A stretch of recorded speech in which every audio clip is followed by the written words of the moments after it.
Sayang. First time ko pa namang makapabunga. First time ko rin magtanim na nagbunga na siya. Pero nung biniyak ko, ayan. Bakit kaya?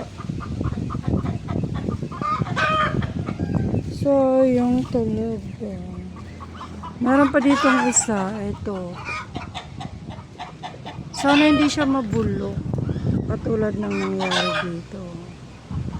Any suggestion sa mga marunong pong yung biyasa na nagtatanim ng kalabasa? Paano kaya siya para hindi mabulok?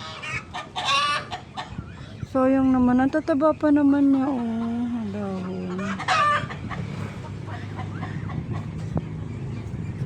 Bakit kaya? Bakit kaya? Diba ang taba? Pero yung bunga niya natuyot, nag-yellow. At nung biniyak ko, ayan.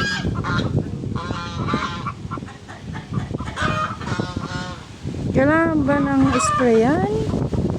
May mga insekto ba yan? Kaya nagkaganito? Any suggestion naman po sa marurunong. Kala ko ganun-ganun lang magtanim dahil mataba siya. Parang wala naman siyang mga insekto. Pero ayan, may insekto niya. Yellow bugs. Orange ba yan? Yellow. Nangangain ng dahon. Malamang kinain niya rin to.